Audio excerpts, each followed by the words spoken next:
We begin with a very expensive drone shot above the woods. It's a dark night, and a dark road cuts through the forest like a meandering river. The bright lights of a Rover P10 or whatever it is you used to drive pushes along between the dense forest's winding road. We cut down and we see a youngish Alexei Sayle steering his flashy yet unreliable machine through the night. His face is contorted in angry recounting of the meeting he is speeding away from and frustrated realization of all the things he should have said. He is on his way back from dinner with his manager about his upcoming tour. But why the fuck did his manager insist on dining at the Obese Mallard located in the heart of Herefordshire just to let him know that the showroom gig would be at 8:30 instead of 8 p.m? This could have been a fucking phone call. Ah, well, better try to relax. Let's turn on the radio. Good evening, it's Halloween, and you're listening to Late Nights on BBC Herefordshire. And coming up next is the hit on everyone's lips. It's been the sensation of the nation, breaking all sorts of records as it now sits at number 1 for 85 consecutive weeks. I don't even need to tell you its name. Let's just listen to it again, shall we? Hello, John, got a new mo. Hello, John, got a new mo. Got 3 lungs and a Bible. Got 3 lungs and a Bible. Alexei, we zoom in on your face. This is you. It's sometime in the mid-80s. How you feeling? What you wearing? What you looking like? I think I'd be playing a bigger gig than Shoreham if I've been number 1 for 85 weeks. Lovely venue that it is. What would I be wearing in the... I think it's probably before I sort of got into the 90s. I got into Armani when they opened the Armani, and I was thin at that point, thinnish. I was able to fit into, but before then, when they opened Emporio Armani, I was a big customer of them. My deacon, me and Alan Yentop, the late Alan Yentop, in our deconstructed suits. Before then, I don't know really.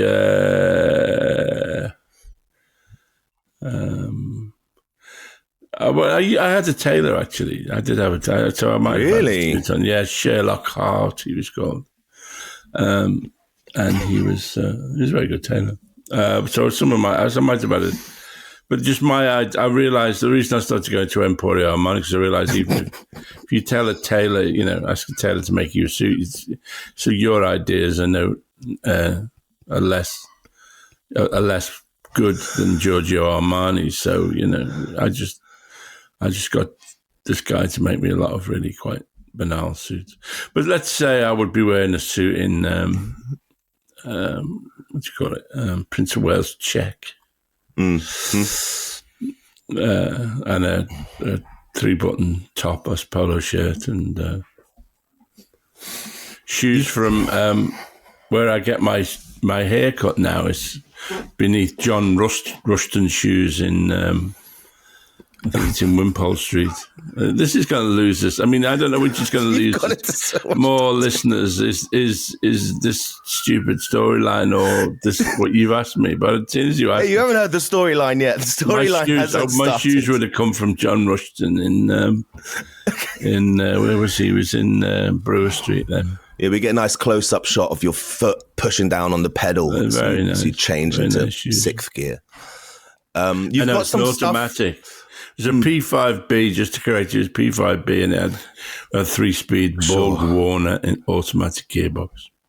You do have some like belongings with you, some like a day bag or something. What would you normally carry your stuff around? A backpack or a little briefcase or what? I think I just put that stuff in my pocket so that they bulged unattractively. I never one for a handbag or a briefcase or Angus Deaton was an early adopter of the sort of European man bag, I remember. Mm. What do they call it, a valise or? No, it was just a sort of handbag, but for men. Looked like a kind of washing bag or something. If you fly business class on Emirates, they give you like a free meal. Right.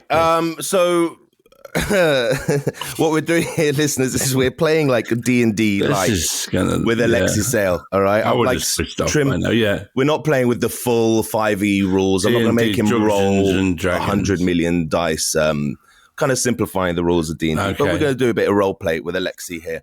Okay. Hello, John Guttenemo. Hello, John Guttenemo. The car starts sputtering. The lights flicker and then turn off as you roll to a gentle stop. Surrounded by darkness and dense forest. Was that a distant howling you heard? Surely not. Alexei, you're alone and lost. Well, maybe not lost. You might know where you are, but you're in the middle of the deepest woods, darkest woods in your Vauxhall 9F5. Rover P5B Coupe. What do you do? Well, because this before mobile phones. What year is this? This is in the 80s, 1980. I might have had a mobile phone, which I'd just ring up and help. No, you don't. I don't have a mobile phone. No, I rolled a dice and you don't have one. It's the 80s. Right, so the car's run out of, I guess I'd get out. Well, you'd have to get out and walk, wouldn't you? I mean, it's something that did happen with the Rover, so it's not an entirely unfamiliar experience. Mm-hmm. Get out and walk either to a habitation, that you'd passed or forward if you knew. Actually, I'd have a map because in those days we used to carry a road map, so I would have consult the road map to see where the nearest habitation is. The car is completely dead, so the lights aren't working, but it is a bright full moon. So you grab your map and the loose stuff that might have fallen out your pocket, you'd stuff it back in your pockets of your suit and you step out. When you step out of the Rover 226 or whatever, you hear the footsteps approaching. You hear footsteps approaching. As they get closer, the light of the full moon reveals the silhouette of a man in a long coat, dress shoes, and a fedora. He seems to be compensating for something. He's 4'9" tall. Oh, no. You're right, mate. You seem more stuck than a bachelor's favourite magazine, if you know what I mean. Not me, of course. I'm normally swatting away the birds like a Pegasus's tail. I'm Mike, by the way. Ooh, is that a Rover T1000 or whatever? Lovely bit of kit, that. P5 Coupe. Only one thing gets that moving again. A push start from a hippie. Lucky for you, I got just the thing. Mike turns to the camera with a wink and whistles in a really cool way. And out of the bushes appears a gangly, grey-clad hippie and starts walking towards you. And he says, man plants the seed, God grows the seed, then man eats the seed. But, in this instance, man, I'm man, and, you're the seed, man.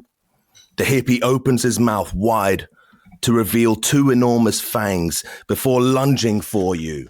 What do, Alexei? Oh, Christ. What? Nothing. Just, well, in real life or do I consult? This, as I detailed the last series of summers, this was when I'd still carry, I was still carrying a knife, and so I'd stab Nigel with a knife. It's something I've often wanted to do anyway. It's Neil, not Nigel. Okay. Nigel would insist they are one and the same. Okay, you're gonna attack Neil/Nigel with a knife, yeah? Yeah. Okay, amazing. I've got a 20-sided die here. I'm gonna roll to attack. Yeah. Okay. I'm gonna say you have to beat a 13 to hit him. Okay, otherwise he's gonna dodge it or something. But you get to add 4 to your knife attack. So here we go, rolling the dice.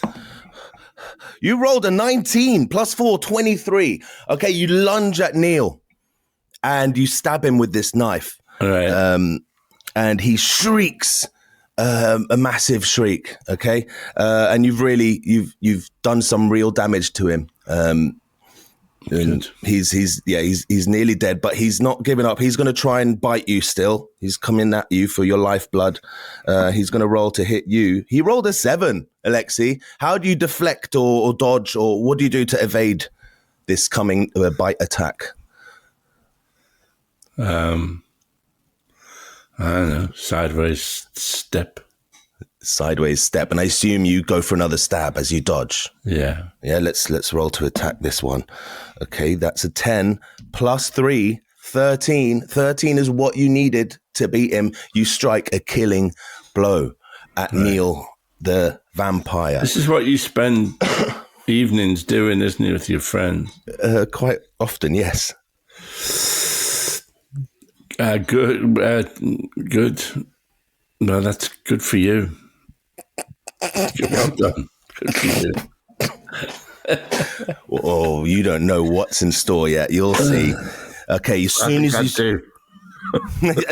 as you strike the killing blow on Neil. We can't do this for our whole podcast. Are you envisaging this goes on for the whole podcast? Yeah, we got 50 more minutes. You strike the killing blow. I also don't.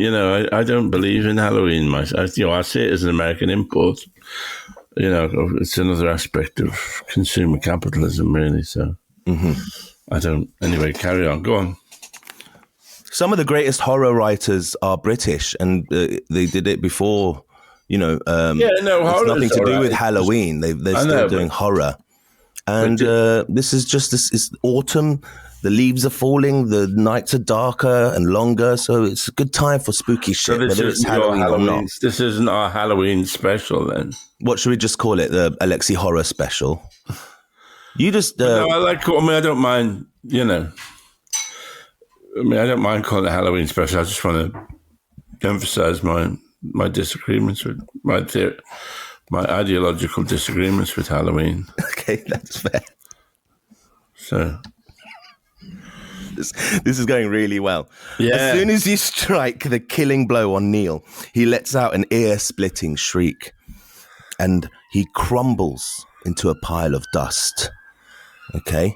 And you think maybe you see the fluttering of leathery wings in the night around you, but for a moment, there is still. And in that moment... I think there's a lot more to me, the way as well, and the young ones, and I let John got a new motor. Why are you locating it in my past? What rather than anyway, go on. Just say there's more to me than this, listeners. It's mainly because I wanted the car to be in it mainly. P5B coupe. Well, get fucking right then what it is. It was a very nice gig in Bristol on Tuesday. Yeah, it was a Halloween gig, wasn't it? Was it? It might have been. Yeah, it might have been advertised as that. I didn't explain my ideological objections to them. But it was very nice. Everybody was very excited. But if anybody's listening, I left my scarf there, which is a nice green keffiyeh that Lisa bought me in Morocco. So if anybody, I left it in the sort of dressing room area underneath a my friend was working up there. I'll ask him if they can recover it for you. Can you move your phone away from your mic, please? It's creating a buzzing. Thank you. Okay. It was very nice gig. Back into the scene. In that moment, Neil crumbles into dust and Mike falls to his knees, grabbing his head. All right? Looks like it's agony, but actually you see it might be relief. Yeah? He says, thank you, Alexei. You've released me from that wicked vampire's spell. You see, I'm actually a vampire hunter who's been enthralled by Neil for many years, and I've been forced to find him prey like yourself against my wishes. But now I can finally die in peace or just run away or something, depending on... sort of like, I mean, does this replicate, this is what you do, the sort of Dungeons and Dragons. But I'm rarely the dungeon master. I'm normally one of the Just the level of storytelling, is it, that you... This was a bit unnecessary, all this exposition, because this doesn't come back again at all. Oh, right. So you've wasted, I mean, the few people who've stuck with this, you've wasted their time even more. But I can finally die in peace, like a hairdresser in Iceland, because hairdressers dye hair and Iceland is historically peaceful. He scrawls something on a bit of paper and hands it to you. He goes, here, there's a place not too far. Actually, you've got a map in your hand. He points at the map. There's a place not too far where you can make a phone call. Godspeed, Alexei. Maybe a phone box in those days, wasn't there? He points at your map, and you see that there is a nearby castle, and it's called Castle Definitely Not Spooky. All right, and he falls and he passes out on the floor. Okay. What do you do? I mean, I'd rather find a phone box, really. Why can't I just find a village and then in those days a village would have a phone box? So there is a village, but it is past the castle. There is a hill with a castle on top, and on the other side of that hill is a village. And then you're surrounded by like woods for miles and miles in every other direction. Okay. All right, I'll go to the castle then. Yeah. Right. You're walking through the woods. You go to the castle. Yeah. Okay. Do you want to... And the John Rushton shoes from Brewer Street. Mm-hmm. So what, you're carefully staying on the road so that as not to get them muddy? No, they're sturdy shoes. Okay. I was in a Screen 2 called Night Voice. It's one of the better things I did. Yeah, people like that. I had the shoes I had were sort of crackle leather from John. I think they were John Rushton anyway. So I liked the shoes, so I kept them. They let you keep them. I don't know if they did, but I bought an identical pair. You go to the castle. All right, you approach the castle, panting a bit because there's a big uphill climb, and then you approach and you look up to see its cracked tower and way too many gargoyles. Flickering lights glow from within the many windows, and poison ivy scrambles up the deteriorating brickwork. Large wooden doors. I don't think we have poison ivy in this country, but large wooden doors face you, with a dangling chain beside the doors, with like a handle at the bottom of the chain. I'll pull the chain then. Ding dong. The doors creak open and a butler greets you with a wide, rotten grin. Ah, Alexei Sayle, we've been expecting you. Please enter. And he leads you in to a large foyer. Foyer or foyer? Foyer, right? Or you could say foyer. Foyer, I don't know. Foyer. There's this, I often... people who speak Spanish, probably the phrase I often say in my mind is "Mata me ahora," kill me now. What does that mean? Kill me now.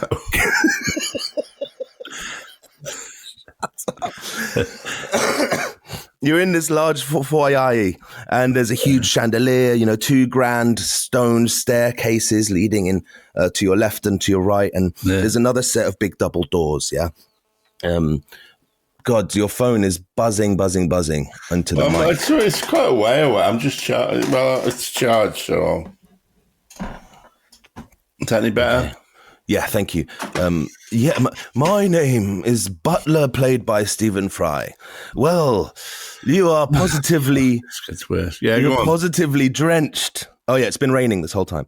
You must be freezing. Please... warm yourself by the fire while I fetch you some dry clothes and hot tea. Feel free to use the telephone, of course. They're both just through there. He gestures towards the double doors, and he bows, and he leaves through a small side door. All right, what do you do, Alexei? Well, I've no reason to. I mean, at this point, I don't know that Stephen Fry had many reasons to hate me. There's more now. So why wouldn't I just go and use the phone? Right, great. You enter the parlor, all right? The doors open, and you hear, surprise! There's a large group of people in there, and they cheer and they raise their glasses. And there's a big banner that unfurls from the ceiling. It says, welcome, Alexei Sayle, to your party. And so they've gone to trouble. Like I didn't have a manager, but they've gone to what they've arranged for this pointless meeting with me and my manager. And then they sabotaged my car near this castle. Maybe, yeah. In order to just have to hold this party. It seems what? Unnecessarily baroque of my friends, but. Okay, I'll go with it. Surprise! Yeah, and this group of people all cheering, some poppers go off, yeah, and a young Jeremy Corbyn and approaches you with two people called Mr. and Mrs. Sultana. They step forward and they welcome you. Yeah, and Corbyn reaches out and gives you a gift of homemade jam. And he says, welcome, Alexei, this is your party. Welcome to your party. We only threw this party. I'm never letting you do this ever again. We only threw this party for you. In about 40 years, we're going to invite everyone else. But it all starts here with you, Alexei, because this is your party, Alexei. Welcome. And people are shoving drinks in your hands, patting you on the back. And everyone kind of has this like glazed look in their eyes. And everyone's like, welcome to your party, Alexei Sayle. Welcome to your party, Alexei Sayle. Welcome, Alexei Sayle. And you're surrounded by this, group of people and celebrations. And you can hear music playing, and the music's like, hello, John got a new mo. Hello, John got a new mo. In 40 years, I'll have a podcast. In 40 years, I'll have a podcast. What do you do, Alexei? What do well, apart from kill myself, So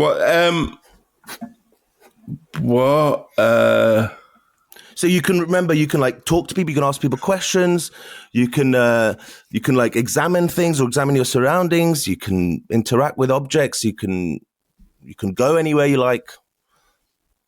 So it's your playground to play in. Right.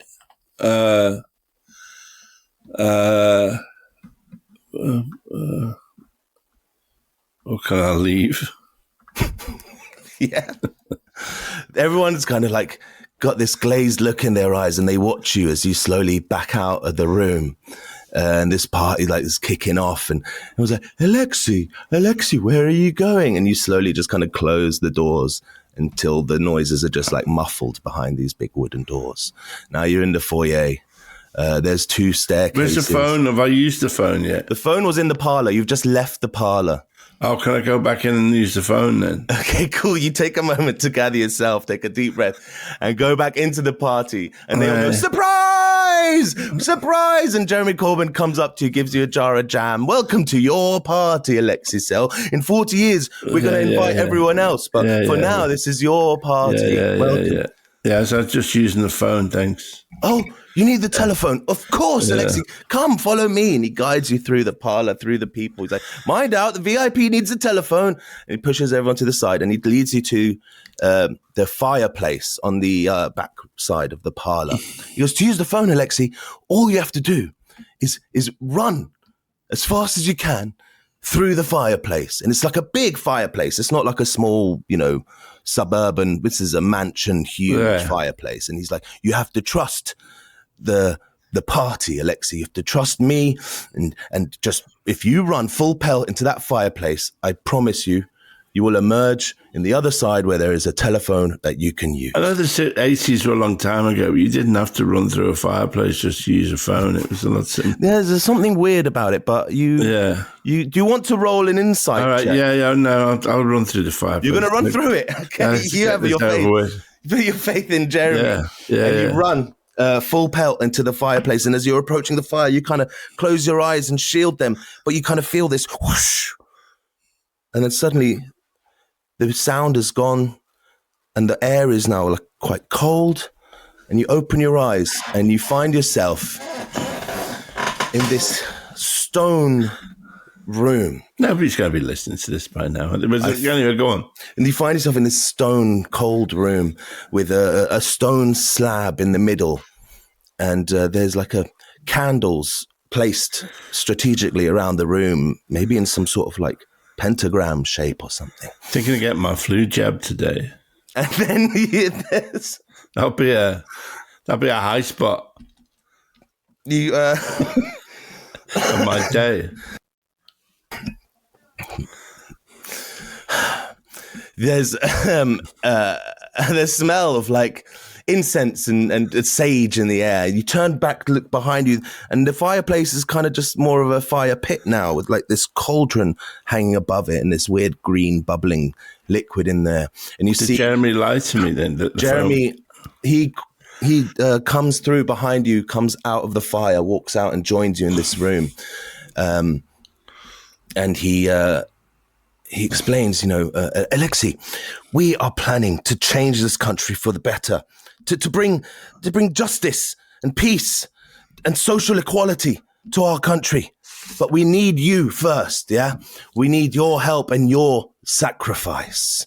And he gestures towards the stone slab and these three... that wasn't what I agreed to. These three hooded... Of course, Alexei. You have to help us first, and then, of course, you can use the phone. But we just need your help first, dear Alexei. That's not our agreement. I understand that, Alexei, but you see, you have to behave for the many, not for the you. You know, you need to sacrifice in order for the betterment of everyone's lives. If I go along with this, will it end sooner? Is there a way to make it end sooner? Or it's a possibility. It's a very stark possibility, of course. He gestures over to the stone slab, and there's three hooded figures stood around it, and they turn over, and you see these, you can say is witches, big warty noses, big pointy chins, yeah, and you see these three witches played by French and Saunders. And Ruby Wax. That's good. I was struggling to think of a third. They speak, they agree with Jeremy. They say, yes, we have had a warning from the future. Which voice? Alexei, we've had a warning from the future. This party depends on your sacrifice. You see, your party is hopeful. Your party is great, but there'll be a blunder and it'll all be too late. But there is hope to get it back on its feet. If on this fateful night, our ritual is complete. You see, there's only one thing that unites us, Alexei Sayle. It's not class or ideology, color, creed, or roots. The only thing that unites us is, you fat bastard! And they turn and point at you. And Jeremy grabs you by the arms and starts pushing you towards the stone slab. Yeah? He says, the witches require your blood, Alexei. I'm sorry about this. To unite the people, for you are the chosen one. You represent the workers and the bourgeois, the peaceful and the warriors, the ignorant and the intelligent. Yours is the only soul that can adapt to all these communities and lead them to a united future. But first, these witches just have to drain all of your blood in a really excruciating manner and place a drop of it into each pot noodle across the land. And he shoves you onto this slab. What do you do? What do you want to do? You've got these three witches. A lot of people sort of depend on this podcast for their mental, it keeps them going, really. Are you happy putting them through this? It's Halloween. It's a fun story. They can have a week off. What do I do? Well, I'm not going to let French and Saunders and Ruby Wax. I can't believe I'm getting drawn into this. But, I'm not going to let French and Saunders and Ruby Wax drain my blood, am I really? Probably smart, yeah. So I resist. Okay. If you see on your character sheet there, I gave you a quarterstaff. Oh, yeah. Okay. We've established you have a knife as well. Yeah. You've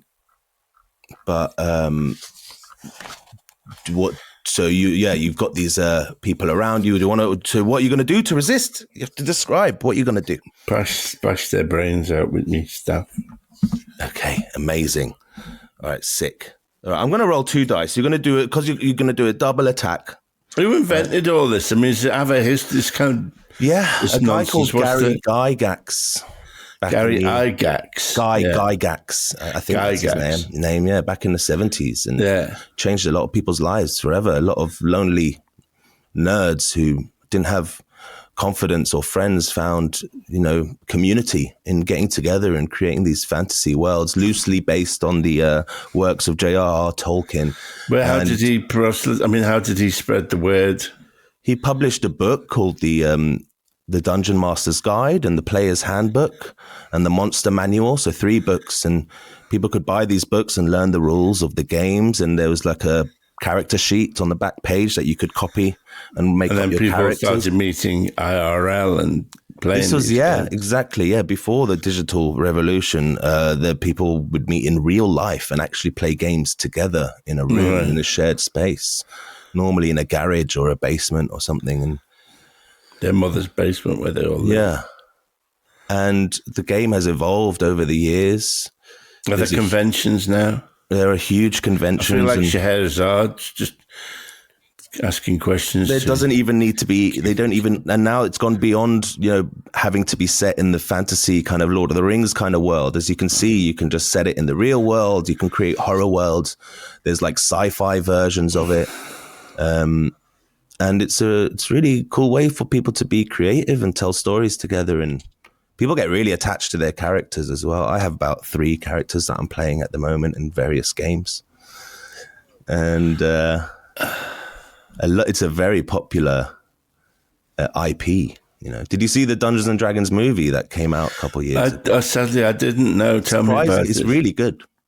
It's just a cool fantasy story, but it's surprisingly good. Yeah, it just takes the Dungeons and Dragons IP, intellectual property. Yeah, and who was in it?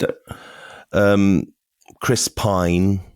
Oh yeah, one of the many Chris's. That lady from Fast and the Furious, the really cool Latina lady, Gonzalez, and this like British boy who's from some British sci-fi show. It's a cool story. Oh, okay. Speaking of cool stories, you lash out with your quarterstaff and you strike 2 of the witches in front of you, and you hit one of them. You hit one of them pretty damn hard, okay? And she's like knocked out on the floor, okay? For every time you get an action, they're going to get an action. So you've knocked out one of the witches, okay? Let's say it was Saunders, okay? She's sprawled out on the floor. Okay. Jeremy now hardens his grip on your shoulders and shoves you over to this stone slab, and you see some chains and handcuffs. They want to strap you to this thing. Okay, so Jeremy's going to do a strength check with this yellow die, and you're going to roll a contested strength check with this black die, and we're going to see who's stronger. Okay, you fucking smash him. Jeremy's not a big guy. He's very brawny. He's wiry. And you like shrug him off with your shoulder, and he gets pushed back. So now it's your turn to attack again. All right, you're going to attack with your quarterstaff again. Let's see how many people you knock out. Again, you just hit one person. Let's say it's Jeremy because he's been grabbing you and that. So you turn around. You try to hit one of the witches. She does like a Matrix backwards leaning dodge, but then you spin and knock Jeremy clean out.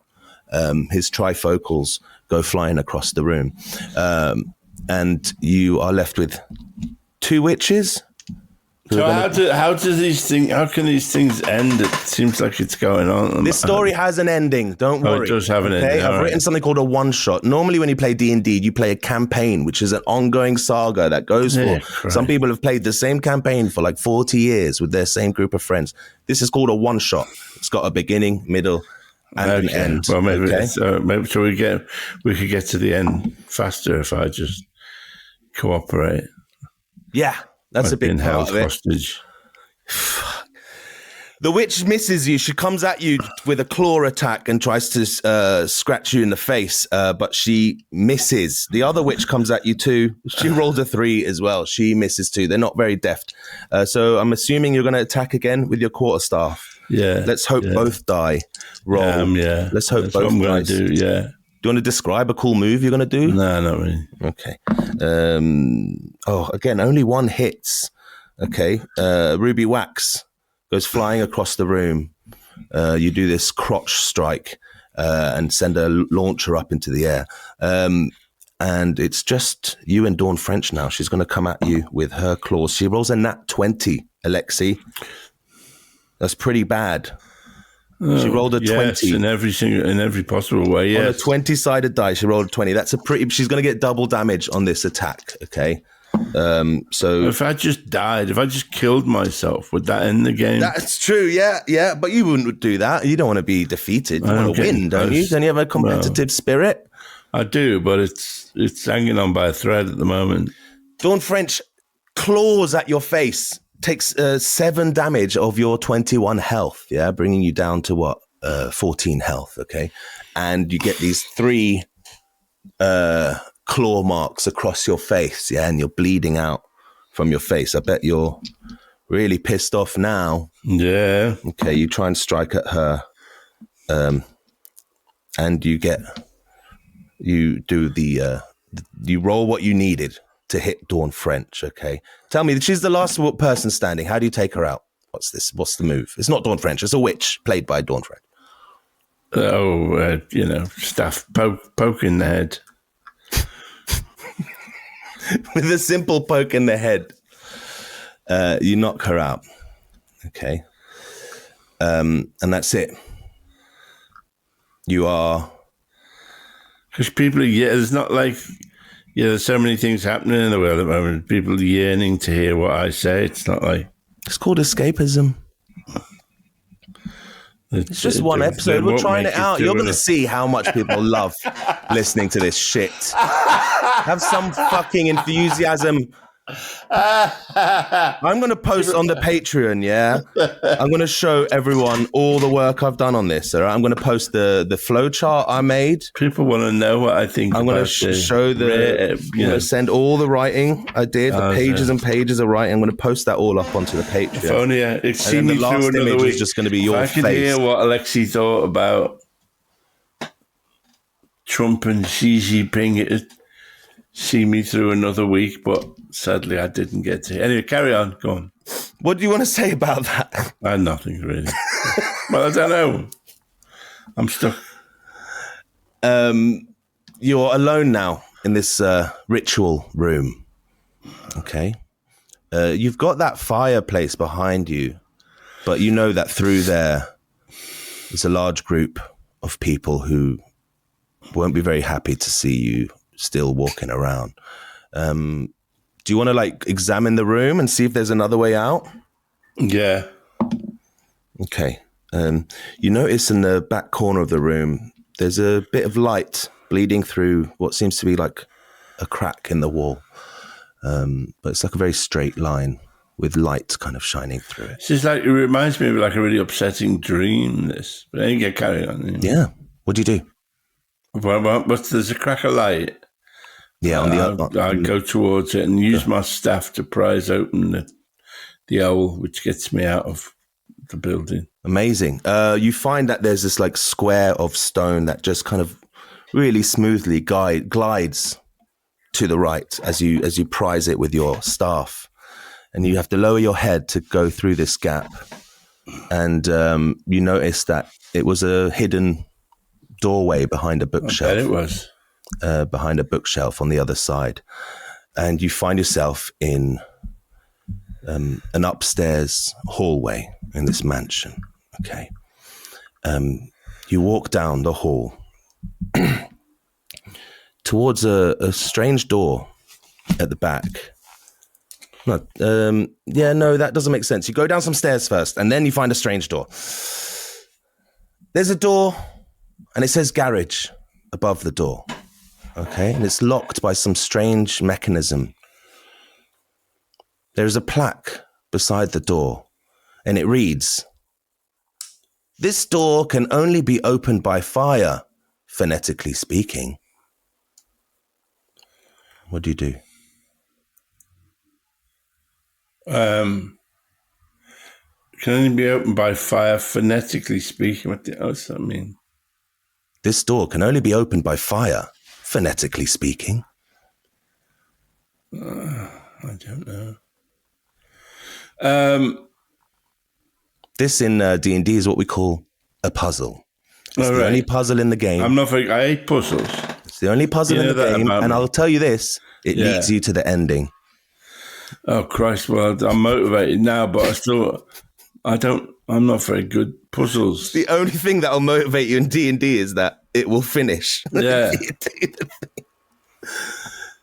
Okay.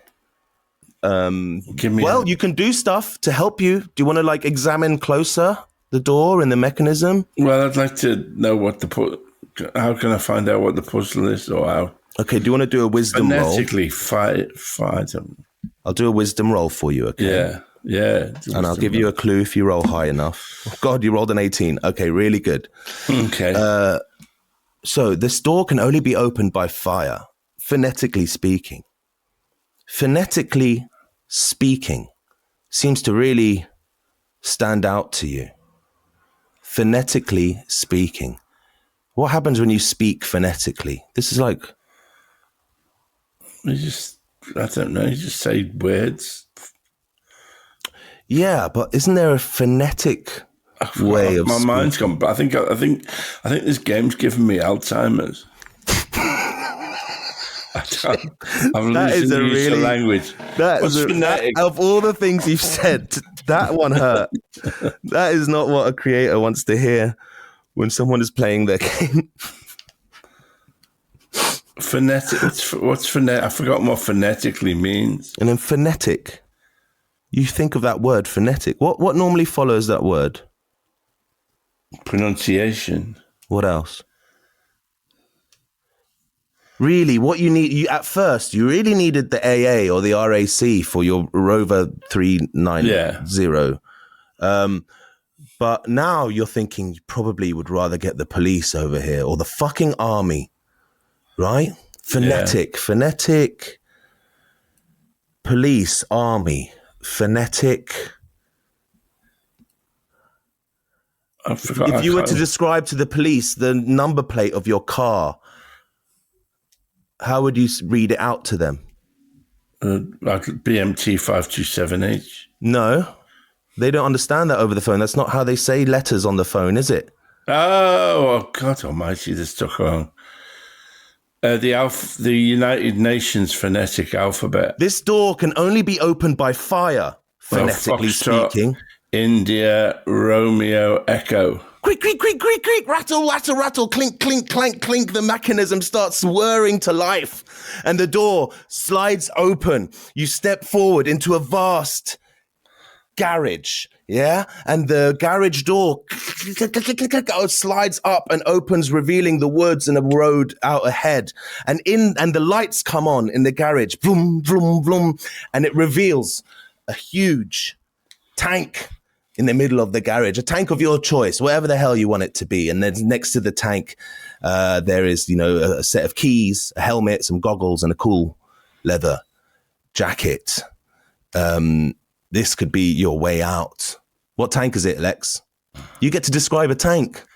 Oh, a Centurion, a British Centurion. I really thought that would perk you up. Too far gone for British Centurion. The best tank of the 1950s, really, post-war period. Amazing. You climb up onto it and open the hatch, I presume, and climb in to the tank. Yeah, it's a tank. It's got hatches. You try the keys out and the tank comes alive and it purrs to life. You drive it out of the garage. Okay, you're at the top of this hill, and at the crest of the hill, you see a road leading down to the nearest village, as I described earlier. You turn the turret round one last time to view the castle, and you hear a voice in the air. "You'll be back, Alexei Sayle. Just you wait and see." Linda's going to be really angry with you for putting me through this. Right? Why? Anyway, go on. Why would Linda care? She cares about what if somebody's upsetting her Alexei and giving him Alzheimer's. All right, you're looking at the castle. Yeah. You've got the road down to the village. You're in a big fuck off tank. You can see that the petrol's full. It's got ballistics in there, or whatever it shoots. It's full. What do you want to do? Do you want to do anything before you head to the village?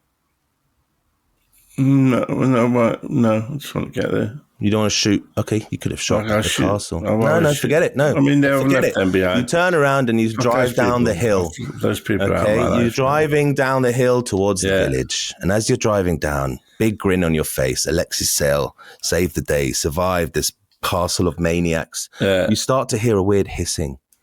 And you look up at the vent to see a green gas filling the cockpit. And Alexei, you gasp and splutter as you try to open but the Centurion hatch. had NBC protection, nuclear, biological, chemical protection, so it wouldn't. Wow, it's weird. It must have been rigged up as a trap. And you tried to open the hatch, but it seems to be sealed shut. And you try to stay awake, but you just can't keep your eyes. You wake up on the concrete slab in the ritual room. The three cackling witches lean over you, holding a jagged dagger. Come on. And Jeremy leans over you too. See, Alexei, told you you'd be back. Your party needs you and your sweet, sweet blood. For the many, we kill the few. The end. Hard cut to credits. The credits roll. And then there's a post-credit scene of like, we didn't get to it, but there's a zombie Rick and Vivian, who's just Vivian, who's scary enough. They're running around the castle getting up to mischief. There was a bunch of stuff you didn't see. And you see a cutaway of them like having a fight in the corridors. And the end. Stupid Noises Productions. Oh, well, thank you for that, Talal. An Alexei Sayle Halloween special. Yeah. Well done. Are we just going to leave it there then? Or we're not going to... Oh, what? What's that? You... No. Oh. No, we'll leave our analysis of the Trump, Xi Jinping and the collapse of the ceasefire in Gaza and Palestine action, and we'll leave that all for another week, shall we?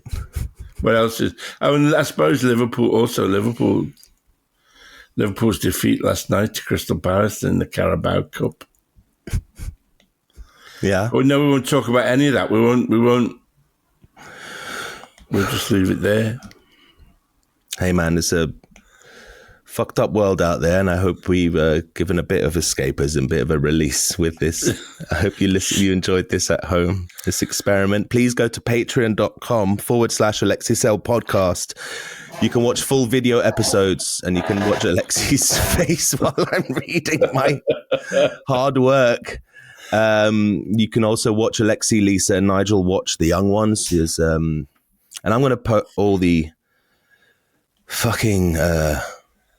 what do I call this? All the writing and the flow chart and the character sheets. I'm going to pop all that on the Patreon as well, so you can all see Fantastic. that. Happy Halloween, everybody. Happy Halloween. Happy another example of American imperialism, everybody.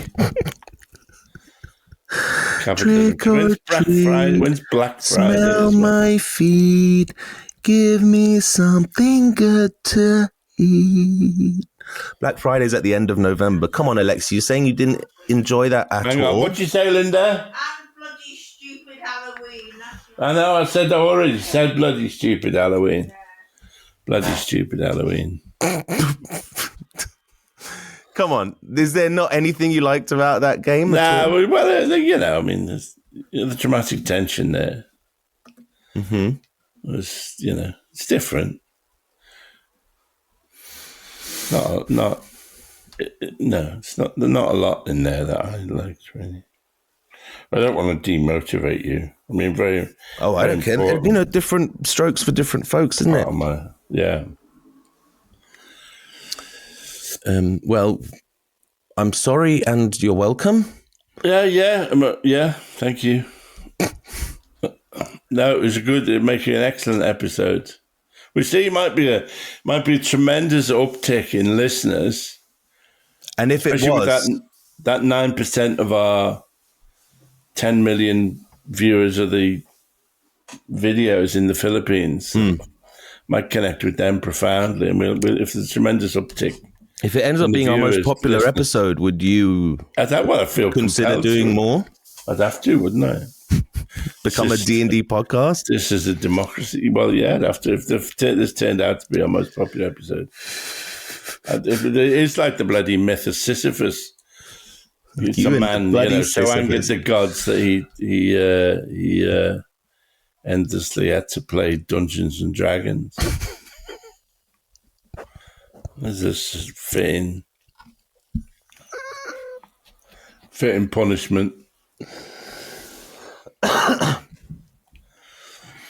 Well, there you go. I broke your Dungeons and Dragons cherry, and I'm very honored to have done so. Watch, you'll call me in a few days going, I really actually, Talal, I can't stop thinking about it. I can't stop Well, that's true, but no.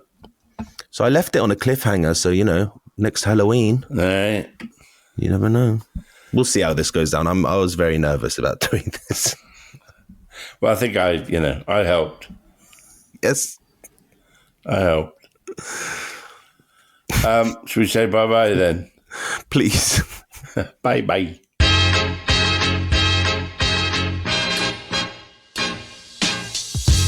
You've been listening to the Alexei Sayle podcast. This show is produced and edited by Talal Karkuti. Music by Tarbush Records.